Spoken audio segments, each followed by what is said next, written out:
Hello, so let's see the question. A point charge plus Q is placed at the center of the equilateral triangle when the second charge plus Q is placed at vertex of triangle. ठीक है. The magnitude of the electrostatic force on the central charge is 8 Newton. ये कब की बात है जब plus Q रख देते हैं. The magnitude of the net force on the central charge when the third plus q charge is placed at another vertex of the triangle is. तो इसने क्या बोला है, एक इक्विलेटरल ट्राइंगल है, ठीक, उसके सेंटर पे एक चार्ज रखो, ठीक है, प्लस क्यू. तो उसने क्या किया, एक वर्टेक्स पे प्लस क्यू रख दिया, ठीक है. तो फिर इस पे जो फोर्स लग रहा है, इस पे, इस पे सेंट्रल, ठीक है. एंड पूछा क्या था, magnitude of the net force on the central charge, central charge. तो देखो पहली बात, प्लस क्यू जितना इस पे लगाएगा, ये प्लस क्यू इस प्लस क्यू पे लगाएगा, ये प्लस क्यू इस प्लस क्यू पे लगाएगा, मतलब है तो ये दोनों क्या, एक्शन रिएक्शन पेयर ही. मीन्स 8 न्यूटन ही लगाएंगे. मीन्स ये किस पे लगाएगा, 8 न्यूटन लगा रहा है. अब क्या किया इन्होंने,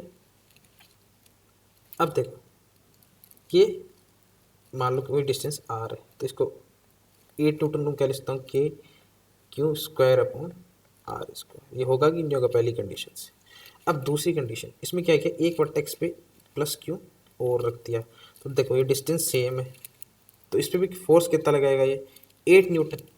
अरे हाँ या ना, तो 8 न्यूटन रिपेल नहीं करेगा, ये कितना आएगा, 8 न्यूटन.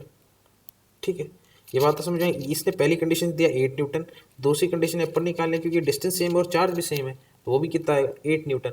अब पूछा है कि दोनों तो आ गए हैं, लेकिन इसमें नेट कितना हुआ. तो नेट कितना हुआ, 8 न्यूटन और 8 न्यूटन का क्या निकालेंगे, वेक्टर रिजल्टेंट निकाल लेंगे अपने. देखो कितना आएगा. पहले तो अपन देखते हैं ये एंगल कितना होगा. तो देखो कितना होगा, ये कितना आएगा, 30, 90 और ये 60. क्योंकि कहाँ से जा रही है, मिड इन बीच से जाती है इसके, ये 60 है तो इसका 60 का था 30, तो ये कितना 90 बन रहा है. ये पूरा का पूरा मिड इन है, परपेंडिकुलर आती है, तो 90, 120, 120 से 180 में से 120 गया तो कितना है ये 60. और ये पूरा कितना होता है 180, तो 180 में से 60 गया तो कितना बचा 120. मीन्स जो अपना एंगल है कितना है 120. तो हमें इन दोनों का रिजल्टेंट निकालना और इन दोनों के बीच में एंगल भी पता चल गया अपने को, कितना दिया एंगल 120 डिग्री. तो देखो रिजल्टेंट, ठीक है. तो देखो F1 square plus F2 square, resultant का फॉर्मूला होता है 2F1 F2 कोस थीटा, ठीक है. 8 square plus 8 square plus 2 8 square. अब देखो ये कोस 120, अब कोस 120 कितना होता है, अब सेकंड क्वाड्रेंट में ऑब्वियसली होगा तो माइनस में ही, तो कोस 120 कितना हो गया, प्लस माइनस का साइन 30, साइन 30 कितना होता है हाफ.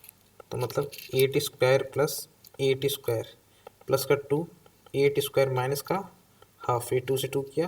अब ये माइनस का 8 स्क्वायर, ये प्लस का 8 स्क्वायर, इस पर रूट, तो वापस से कितना आ गया अपना 8 न्यूटन ही आ गया. तो मतलब अपन कह सकते हैं कि जब दो सेम फोर्स होते हैं एफ और एफ, उनके बीच 180 डिग्री 120 डिग्री क्या होता है, एंगल होता है, तो रिजल्टेंट होता है वो कितना आता है, किसी एक के इक्वल आता है, और वो कहाँ से जाता है, बीच से ही जाता है.